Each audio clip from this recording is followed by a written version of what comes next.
ध्यानाभ्यास में यह भाव बहुत सुंदर है। शरीर मर गया है, मैं इससे अलग हूँ। बहुत सरल साधना,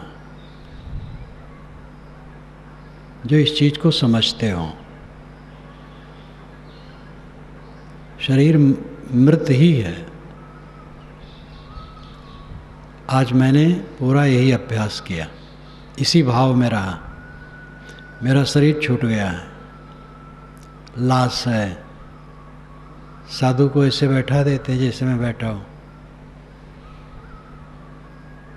और मैं यही सोचता रहा कि शरीर छूट गया है, मैं इससे अलग हूँ, और ये सड़ रहा। यही होगा आजकल में होने वाला है। ये साधना बहुत सरल है। इस साधना से सारी तकलीफ दूर। चित्त को एकाग्र करने में परिश्रम ज़्यादा है सामान्य साधक के लिए, और निर्विकल्प होना तो थोड़ा थोड़ा हो सकता है सामान्य साधक का। लेकिन ये सरल साधना, क्योंकि ये सक्रिय साधना, विवेक प्रकाश टीका में भी मैंने इसको लिखा है। ये साधना मैंने खूब की है जब मेरी 23-24 वर्ष की उम्र थी, तब से और पहले से। ये साधना बहुत सरल है, इसे किसी को डरने की ज़रूरत नहीं है। उस उम्र में मैंने किया तो मर तो नहीं गया शरीर, और आज दिन मर रहा है तो मरेगा ही। कोई मरने की याद न करे तो मृत्यु नहीं आएगी, और मृत्यु आएगी तो क्या नुकसान होगा? जीवन में क्या पाते हो? जीवन भर दुख भोगने के अलावा क्या पाते हो? जिसमें दुख है ऐसे जीवन में रहना चाहते हो, और जिसमें दुख की समाप्ति है ऐसी स्थिति से घबराते हो। यह अज्ञान और मोह का फल है। इसलिए इस भावाकार वृत्त में रहना बहुत सरल है और एकदम कृतार्थावस्था है। शरीर छूट गया है, मैं इससे अलग हूँ, शुद्ध चेतन मात्र। शरीर जाने वाली चीज है। और मैं ये भी कह दूँ, मेरा शरीर अगर यहाँ छूटे तो इस परिसर में कहीं गाड़ना नहीं। मैंने लिख भी दिया है डायरी में कई वर्ष पूर्व। अब आज सभा में भी कह देता हूँ, दो दल न हो जाए। कोई कहे देखो साहब कहते थे गाड़ना नहीं, और कोई कहे नहीं ही गाड़ेंगे। ऐसा न करना। अब मेरा आखिर समय है शरीर का, 8वां दशक चल रहा है। इसलिए जब अगर कहीं यहाँ शरीर छूट जाए तो इस परिसर में न गाड़ना। गाड़ना होगा तो नदी किनारे गाड़ देना, और एक वर्षा में वो पता नहीं कहाँ चला जाएगा, नहीं तो पानी में फेंक देना। यहाँ गाड़ना नहीं, और यहाँ किसी को भी किसी की लाश नहीं गाड़ना चाहिए। जो गाड़ गया वो गाड़ गया, नहीं तो गाड़ते गाड़ते बस इसी में जगह घिर जाएगी। कई जगह साधुओं के मठ में बड़ा बड़ा मठ बना है, उसमें कब्रें कब्र है। जीते लोगों को रहने की जगह नहीं, और मर गए लोगों के लिए तमाम जगह बनाए बेकार का। इसलिए परिसर के अंदर में, आश्रम के अंदर में, परिसर में लाश गाड़ने की प्रवृत्ति एकदम खत्म हो जाना चाहिए। और अगर कहीं अलग छूट जाए तो बस वहीं गाड़ गोड़ दे, जो चाहे सो कर दे। और यहाँ छूटे तो यहाँ हमारे शरीर को गाड़ना नहीं, नदी किनारे गाड़ देना या पानी में फेंक देना।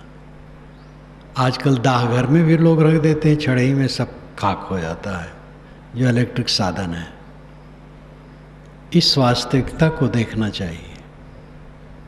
मेरी निंदा करने वाले नहीं रहेंगे, मेरी प्रशंसा करने वाले नहीं रहेंगे, मेरे विरोधी नहीं रहेंगे, मेरे अनुकूल लोग नहीं रहेंगे, मेरा शरीर नहीं रहेगा। अब अगर ये अनुकूल प्रतिकूल वालों में मैं उलझा रहा तो मेरा काम नहीं होगा। ये सब स्वप्न की तरह चला जा रहा है, कुछ भी रहता नहीं। छोटा जीवन चाहे कहो चाहे बड़ा जीवन कहो, जितने में मैंने देखा कुछ रहा नहीं। सबका अनुभव है, किसका क्या रहता है, सब भागा जा रहा है, सब भागा जा रहा है, सब भागा जा रहा है। और भागने वाली वस्तुओं में जो अपना मन रखेगा वो शांति नहीं पाएगा।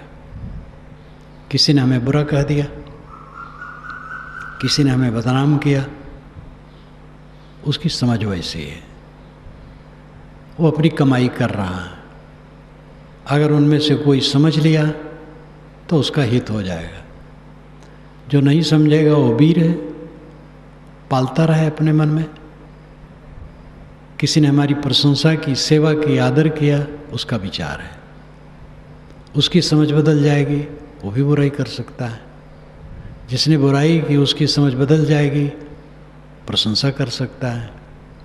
दूसरे की तरफ से बुराई और प्रशंसा जो आती है उसमें अपना कुछ भी हितहित नहीं है। अपना हितहित तो है कि हमारा मन कैसा है। कोई आज तक दुनिया को समझा नहीं पाया है, बड़े बड़े लोग नहीं समझा पाए, कितने पास वालों को नहीं समझा पाए, चाहे बुद्ध हों, चाहे ईसा हों, चाहे महावीर हों, चाहे कबीर हों, चाहे शंकर हों यानी शंकराचार्य, और चाहे अन्य अन्य नाम कितने लिए जाएं, कोई भी दुनिया को समझा पाया है। दुनिया जिनको समझना होगा समझती रहेगी, अपने को समझना है, स्वयं अपने को संभालना। सबका शरीर मृत्यु के मुख में है और यह बुरा नहीं है। प्रकृति का विधान बहुत सुंदर है। प्रकृति प्रदत्त शरीर रत्न है, इससे साधना करना चाहिए। किसी भी वस्तु को समझने के लिए भिन्न भिन्न दृष्टियां होती हैं और सारी दृष्टियों को लेकर के तब पूरा उसका ज्ञान होता है। शरीर का ही अध्ययन आंगिक होता है, रासायनिक होता है और बहुत प्रकार का हो सकता है। शरीर नरक का घर है, शरीर अग्निकुंड है जिसमें जीव रात दिन चलता है। शरीर बंधनों का घर है, पीड़ा पीड़ा इसमें मिलती है। शरीर के संबंध में प्राणी पदार्थों का जितना द्वंद्व है केवल दुख प्रदाता है। शरीर कामदमणि है, यहीं से साधना करके कल्याण कर सकते हैं। शरीर मोक्ष द्वार है और ये सभी बातें सच हैं। ये मोक्ष द्वार है, ये बंधन द्वार है, ये नरकाग्नि है और यही साधन की जगह है। ये सभी दृष्टियों पर ध्यान होना चाहिए। अवंधतः ये रहने वाला नहीं है। भयंकर विद्या ही है शरीर में तादात्म्य। शरीर मैं हूँ, शरीर मेरा है, यही भयंकर अविद्या है। यही अविद्या हमें नचाती है। इस अविद्या से ऊपर उठने की जरूरत है।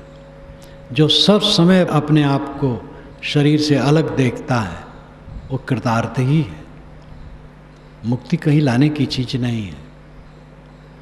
वर्तमान में जो देहातीत भाव में रहता है वो सदैव मुक्त है। देह से अपने आप को अलग समझता है, सारा संसार भ्रम में जीता है। ये देह मैं हूँ, ये नाम मेरा है, ये रूप मेरा है, ये लोग मेरे हैं, ये चीज़ें मेरी हैं। यह जो तादात्म्य है ये अविद्या के कारण है। ये सब कुछ मेरा नहीं, कुछ है ही नहीं। मेरा शरीर जो अभी दिखाई देता है आकारवान, ये आज कल में पता नहीं लगेगा कहाँ गया। इंग्लैंड, अमेरिका, रूस, जापान, थाईलैंड, किसी देश के किसी खेत में मिट्टी का एक लौंदा पड़ा है, वो जितनी दूर है उतनी ही दूर ये अपना माना हुआ शरीर है। उसके विषय में तो हम कल्पना कर लेते हैं। थाईलैंड में एक मिट्टी का पिंड पड़ा हुआ है खेत में, लेकिन ये शरीर छूट जाएगा तो इसकी कल्पना भी नहीं होगी। इतनी दूर ये शरीर है, और इस दूर में तादात्म्य करके, आसक्ति करके, चिपक करके ये जीव कितना मनोविकार बनाता है। जो मन है, मन बंधन है, मन मोक्ष का द्वार है। मन जो कुछ करो उसका सब खजाना वहीं इकट्ठा होता है, महाबलवान है। आदमी को रगड़ता रहता है, रगड़ता रहता है, रगड़ता रहता है, लेटे बैठे उसको चैन नहीं लेने देता है, क्योंकि खुराफाती संस्कार उसके चित्त में भरे हैं। और वही मन साफ सुथरा हो जाए तो आनंद कंद है, कल्याण है। अपने मन को मांझो, इधर उधर की चिंता न करो कोई क्या कहता है। हम हैं क्या? कहना सुनना तो सब समय सबके पीछे बना रहा है, कोई बचा नहीं है दुनिया में। जो जितना ही प्रसिद्ध होता है उसको उतना ही कहा जाता है। उसकी प्रशंसा करने वाले बहुत होते हैं और कुछ निंदा करने वाले होते हैं। उसका सत्कार करने वाले होते हैं और उसको षड्यंत्र करके गिराने वाले होते हैं। और हर प्रकार का सब कुछ होता है, लेकिन वो दोनों झूठ रहता है। सच रहता है उसकी दशा, उसकी स्थिति सच रहती है। वो अपनी दशा में है, बस उसका मंगल है। इस अंतिम अवस्था को देखो। शरीर खत्म हो गया है, जीव इससे निकल गया है, मैं बिल्कुल इससे अलग हूँ, मैं शुद्ध चेतन हूँ। पाँव पलक की सुधि नहीं, करे काल का साजे। काल अचानक मारसी, ज्योति तर को बाजे। पाँव पलक की सुधि नहीं, एक पलक का पाव हिस्सा, चौथाई हिस्सा पलक गिरती है बहुत थोड़े समय में, इसकी भी एक चौथाई का भी कुछ पता नहीं। करे काल को साज, तो कल के लिए प्रबंध करना चाहता है। काल अचानक मारसी, ज्यों तीतर को बाज। जैसे तीतर को बाज झपट करके पकड़ लेता है, ऐसे मृत्यु झपट करके पकड़ लेगी। तुम किसकी बुराई में लगे हो, किसकी निंदा में लगे हो, कौन तुम्हारा दुश्मन है, किसको गिराना चाहते हो? तुम्हारा शरीर गिरा हुआ है, सड़ रहा है, मृत्यु के मुख में जा रहा है। तुम अपने को देखो, दूसरे को देखने की यहाँ गुंजाइश नहीं है, अपने को देखो। पाँव पलक तो दूर है, मुँह पे कहा न जाए। ना जानो क्या होएगा, पाँव के चौथे भाई। पाँव पलक तो दूर है, एक पलक में, एक पलक के गिरने पर जो उसकी चौथाई हिस्सा है वो तो दूर की बात है। मैं तो ये नहीं कह सकता हूँ कि उस चौथाई के भी चौथाई में क्या होगा। आदमी अहंकारी बना रहता है। एक महंत जी बुलाए थे कार्यक्रम में, बहुत धनी थे और अस्वस्थ थे, लेकिन उस समय इतने अस्वस्थ नहीं थे। बृहद भंडारा उन्होंने किया था और सब कुछ उन्हीं के नाम से था। ये होता था कि इसका ट्रस्ट कर दें तो अच्छा है, सोचते थे अभी तो हैं ही, और थोड़े दिन में शरीर छूट गया। और जो कलह वहाँ मचा, आज पुलिस बैठी है वहाँ कई वर्षों से, ये करीब करीब 20 वर्षों से और ज़्यादा 25 वर्षों से वहाँ पुलिस बैठी है और कुछ निर्णय नहीं हो पा रहा है, क्योंकि जो सज्जन पक्ष है वो उतना काम नहीं कर पाता है। जो दुर्जन पक्ष है, किसी प्रकार हड़पना है, उनका तो अंधाधुंध है, उनकी तो चिंता ही नहीं है क्या हो रही है, क्या करना है, बस धूल उड़ाना है, खाना है। तो कितने साधु महात्मा भी इस भ्रम में रहते अभी तो है ही हैं।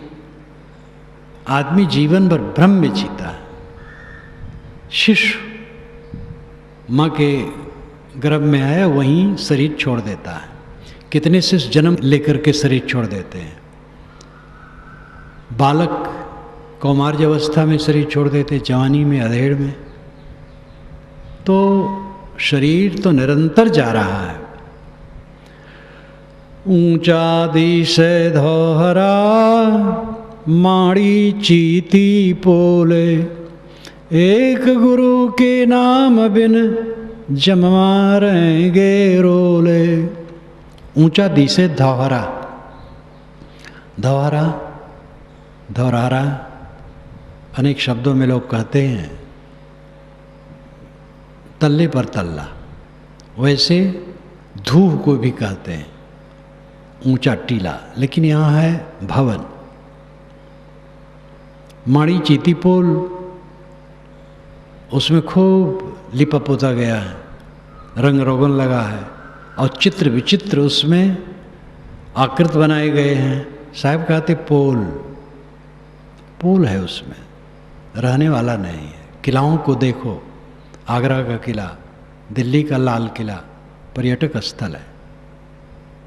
यहाँ का किला संगम के पास,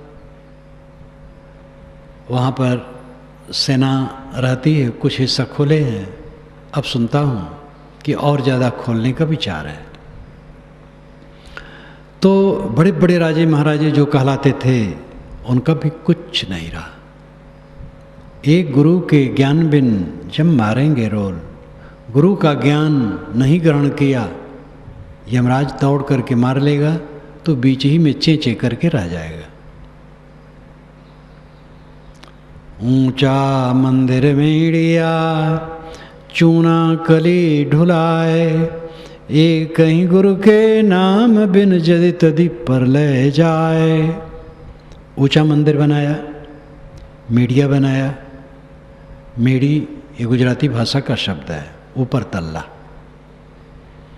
तल्ले पर तल्ला उठाया। चूना कली ढुलाए, चूना उस समय चूना था, सीमेंट नहीं।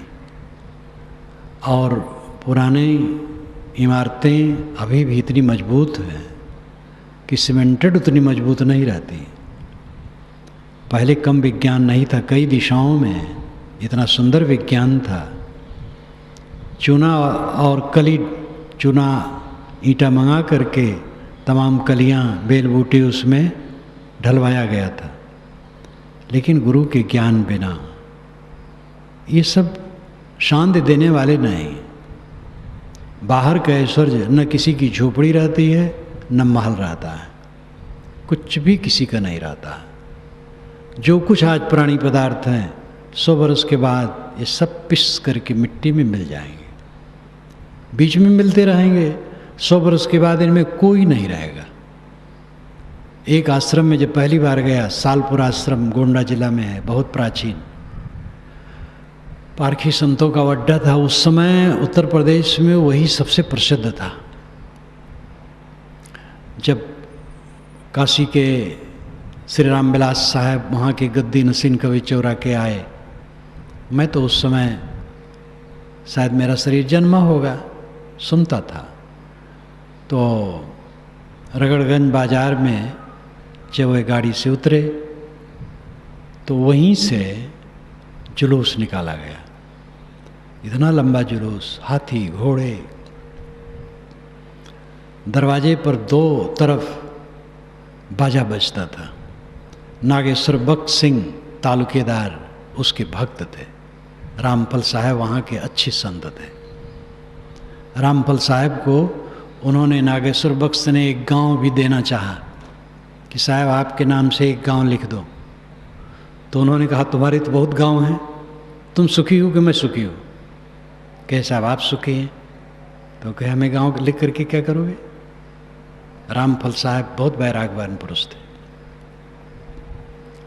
और वहाँ की जो गहमा गहमी थी,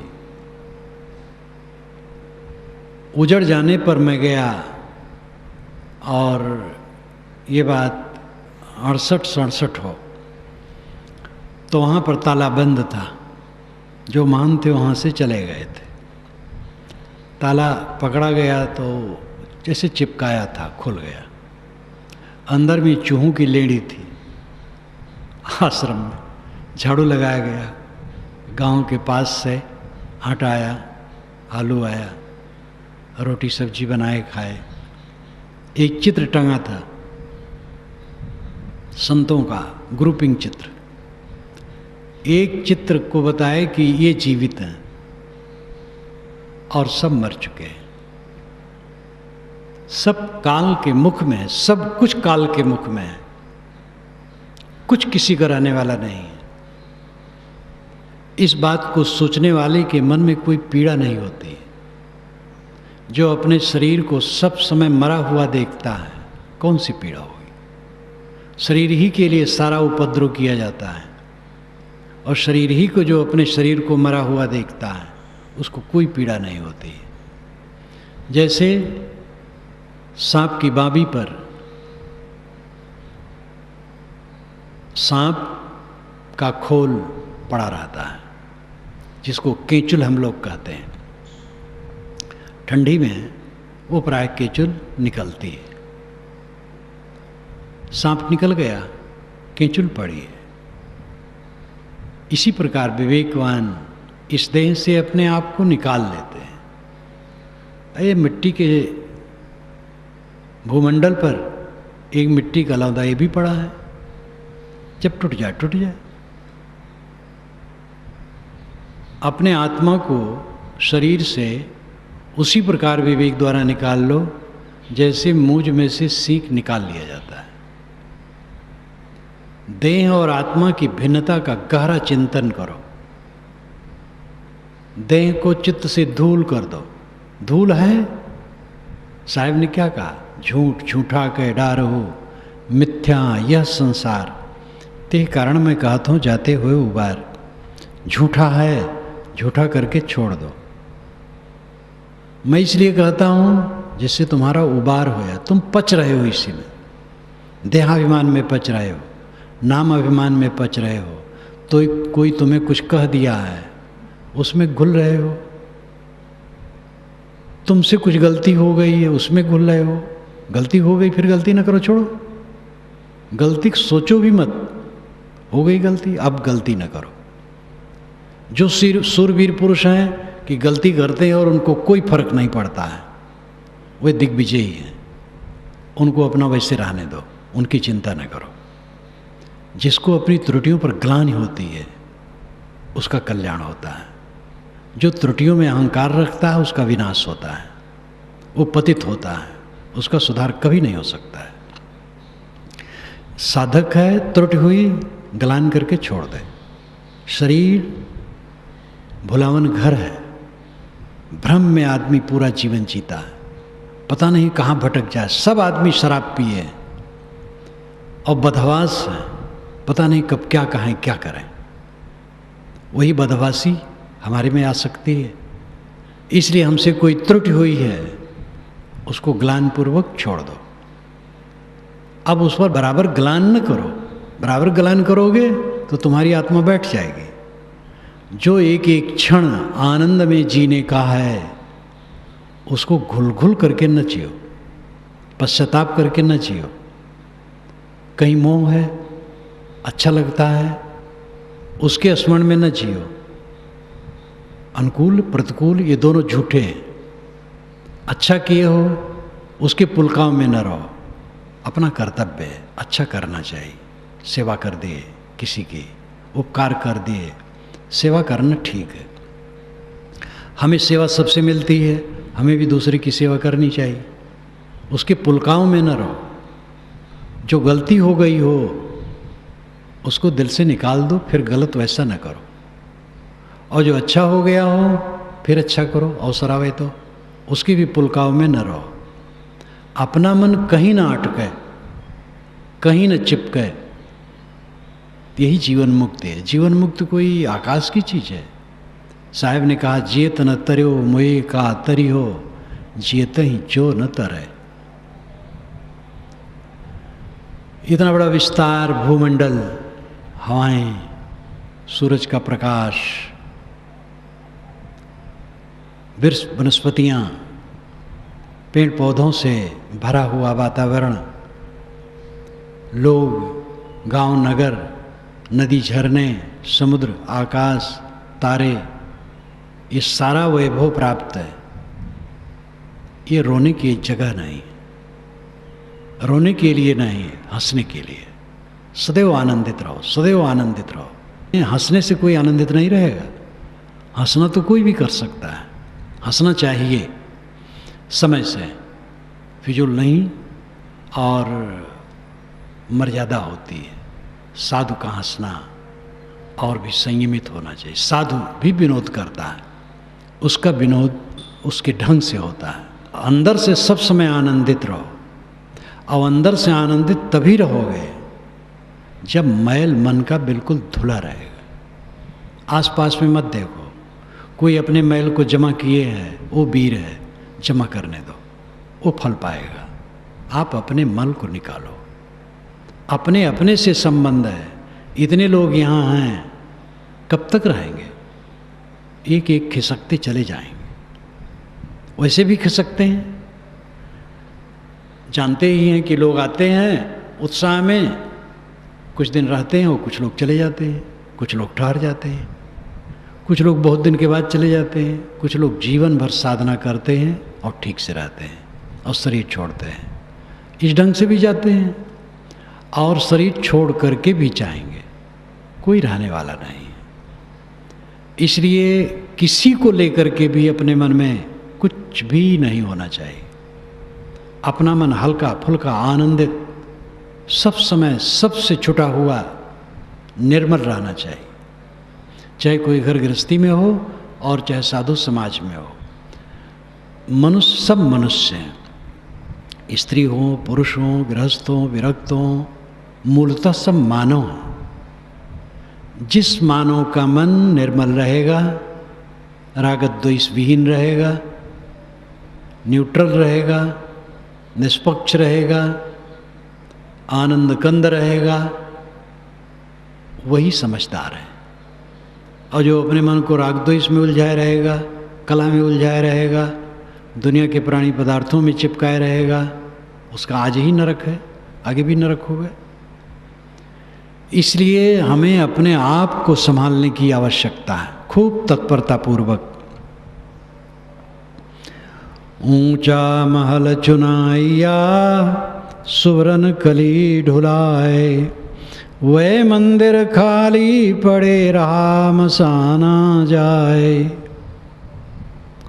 ऊंचा महल चुनाया, तल्ले पर तल्ला, सुवरन कली ढुलाए, स्वर्ण में कलियां ढलवाई उस पर, वह मंदिर खाली पड़े, वह मंदिर खाली हो गए।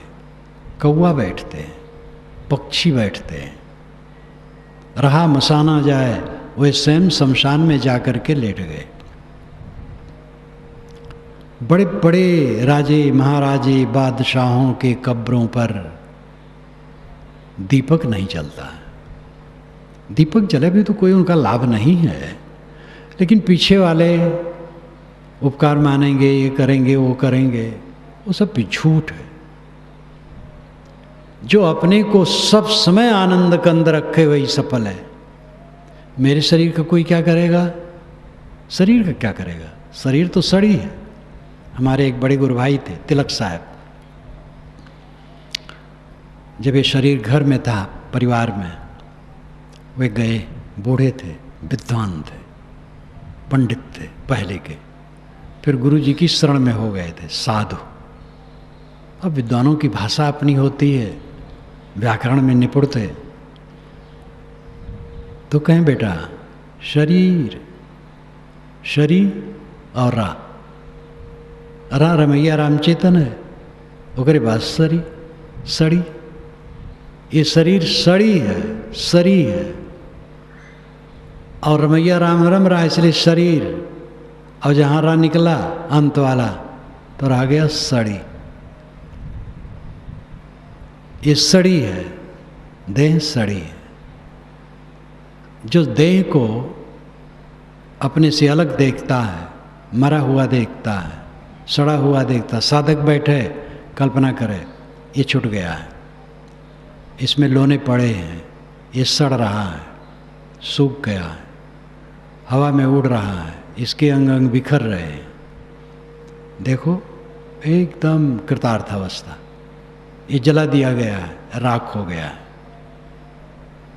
इसके बीते 10 वर्ष हो गए, 20 वर्ष हो गए, 30 वर्ष हो गए, 40 वर्ष हो गए, 100 वर्ष, 200 वर्ष, 500 वर्ष, 1000 वर्ष। 1000 वर्ष की हिस्ट्री सबकी नहीं मिलती, बड़े बड़े लोगों की। आज हम लोग बैठ कर के जो यहाँ बीजक भवन में सत्संग कर रहे हैं, ये घटना बीती, किसी दिन 10,000 वर्ष हो जाएगा, किसी दिन लाख वर्ष, कोई जानेगा? थोड़े दिन में सब भूल जाते हैं। सब भागा जा रहा है, सब भागा जा रहा है, कुछ जीव के साथ में नहीं। जीव अकेला है, आत्मा अकेला है, आत्मा का केवल आत्मा है और उसका कोई नहीं है। इस बात को समझ करके अपने मन को एकदम अनासक्त रखो। आदमी वर्तमान के प्राणी पदार्थों के द्वंद्वों में अपना चित्त रखता है। उसे कोई कुछ कह दिया है, उसका किसी ने सत्कार कर दिया है, किसी ने अपमान कर दिया है, इसी को लेकर के वो जलता रहता है। कोई उसका आदर नहीं किया, कोई उसका आदर कर दिया है, ये सब क्षणिक हैं, छूटने वाले हैं। हाँ, इनमें से सावधानी जरूर बरतना चाहिए।